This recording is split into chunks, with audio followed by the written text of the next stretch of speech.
Barabara kabisa, mtazamaji wa KTN News, station yako ya uchaguzi. Unaendelea kutazama Kivumbi 2017. Baada ya kumaliza yale mahojiano ambayo tulikuwa nayo hapa, sasa tumeingia tena kwenye mkumbo wa mahojiano ambapo nitakuletea mzee wetu ambaye tumekuwa naye. Alikuwa mwanahabari vile vile, na sasa ni mchanganuzi wa masuala ya siasa, vile vile ni communicator kwa lugha ya Kiingereza, yani anajua namna ama mbinu za kufanya mawasiliano hapa nchini Kenya. Si mwingine bali ni Barack Muluka. Asante sana kwa kuweza kufika katika studio zetu jioni ya leo. Asante Ali, na hasa kwa kutambua kuwa nilikuwa mwanahabari mtangazaji. Na kujua sana mzee wangu. Enzi hizo tulikuwa tukasema kwa unasikiza sauti ya Kenya. Na nilipokuwa nikizungumza nikisema kwa sikiza sauti ya Kenya, ilikuwa ni Kenya inazungumza, hakuwa ni Barack tena. Na hawana budi kwa lazima wasikize kwa sababu tulizungumza mambo yaliyokuwa ya ukweli. Siku hizi na sikia kuna taarifa gushi. Fake news. Karibu sana katika studio zetu. Nafurahi sana kuwasiliana nawe kwa sasa. Moja kwa moja, hisia zako ni jambo moja la msingi sana. Angalau ungetuelezea tuko wapi sasa na tunaelekea wapi? Kwanza kabisa, kutokamana na mchakato mzima ambao tumemaliza uchaguzi, kulikuwa kampeni, uchaguzi ukaja ukaenda, uchaguzi ambao waangalizi wengi wa kimataifa leo wanasema kwamba mikakati yote ilifuatwa vyema kabisa, kumaanisha kwamba ile hali ya kuweka mikakati katika IEBC, mabadiliko ya uchaguzi yamefana sana, lakini bado tuko kwenye mkwamo. Unajua, hatuwezi kukata kauli na kusema kuwa uchaguzi umekuja na ukaenda, kwa sababu huo mchakato bado unatiririka. Ndiyo. Na mtiririko wake utaweza kufikia kikomo wakati ambapo tutaweka tamati ya kuweza kutangaza rasmi washindi wote na kuwapa vyeti. Kisha hapo tume itakuwa imeweza kutekeleza wajibu wake na kusema kuwa tumeweka tamati, mchakato utakuwa umeisha. Na huu mchakato ulianza vizuri, jinsi ambavyo wamesema wale ambao ni wajumbe wa kimataifa ambao wamezuru huku kwetu kwa minajili ya kuweza kutathmini jinsi ambavyo tumeweza kuwa tukiyashughulikia haya masuala yote tangu mwanzo. Nafikiri kuna wale ambao walitizama kwa mbali mambo ya usajili wa wapiga kura na kisha baadaye hizo daftari zikawa zimetolewa. Tunajua kulikuwa ubishi wa hapa na pale, lakini hatimaye tuliweza sisi wote kubaliana, tukaenda, tukapiga foleni, tukapiga kura. Kwa utulivu tu, kila mtu alikuwa ni mtulivu, wengine wa furaha, wengine wanataniana kidogo. Mara yao ya kwanza. Wengine mara yao ya kwanza wamefurahi, wengine kama sisi ni mara tumesahau kwa tumepiga mara ngapi. Na viliendelea vizuri tu.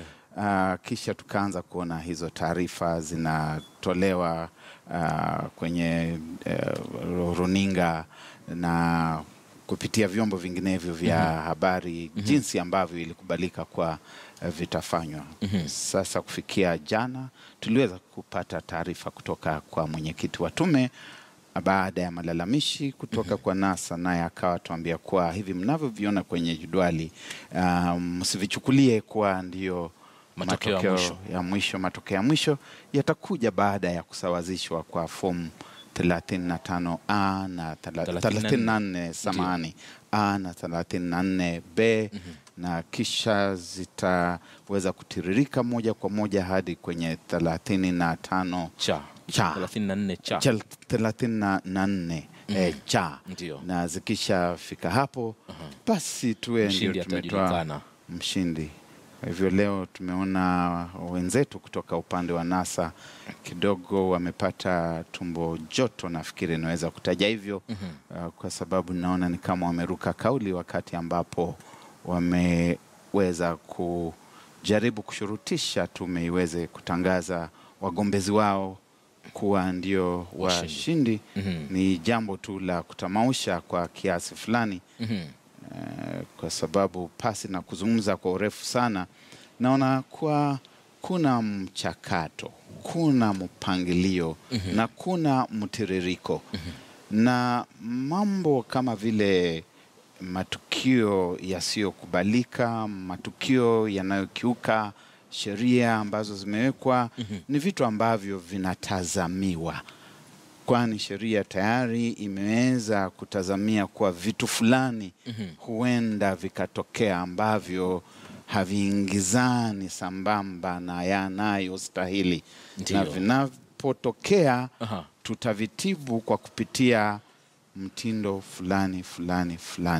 Nafikiri hapo tumekimbia mbele kidogo. Umeenda mbele sana, lakini ni vizuri pia, ingawa nilikuwa nimepewa dakika chache tu kwanza kukukaribisha na nini, umejieleza vizuri sana. Lakini changamoto iliyoko hivi sasa kwa ile hali ambayo tuko hivi sasa ni kwamba baadhi ya watu wanalalamika kwamba haya matokeo ambayo yanayotiririka pale katika ule mtandao wa tume ya IEBC, ambao pia uko kwenye mitandao yao, kwa nini isiwe ni zile karatasi za 34A ambazo zimetumwa kule ziandamane na yale matokeo ambayo yametumwa kwa njia elektroniki?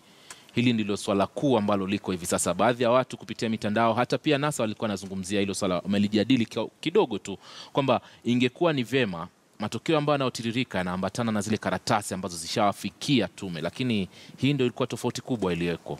Nafikiri wanatume kamishina wameweza kutuambia kwa huu mtiririko unatokana na taarifa za awali ambazo wanazipata kutoka maeneo mbalimbali ya taifa, na hasa kutumia ujumbe mfupi, kwa sababu walisema kwa zile fomu zingeweza kupitishwa kwenye mitambo ya kompyuta, na kisha baadaye zikafika huku na zikaweza kutafsiriwa na kushirikishwa hapo.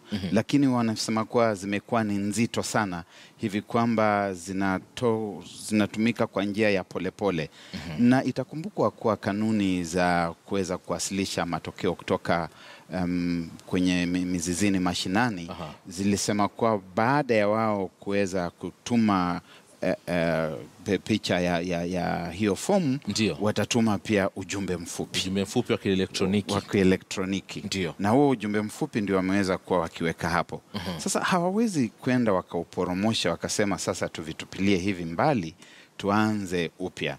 Wametuambia kwa haya ni matokeo ya muda tu na sio matokeo rasmi. Hivyo yasiwape tumbo joto, msiwe na wasiwasi. Tutasawazisha hizi fomu na baada ya kusawazisha tutapeana matangazo na matokeo rasmi.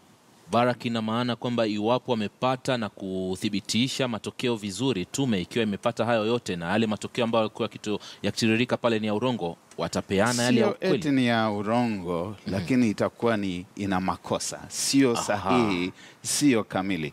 Tuseme kwa mfano unapoweza kubonyeza vile vitu, hata nimeweza kuona wakati tunatumia simu za rununu, unaweza kubonyeza na ukabonyeza kitu ambacho si sawa. Badala ya kubonyeza 7 ukabonyeza 9, au badala ya kubonyeza 2 ukabonyeza 8.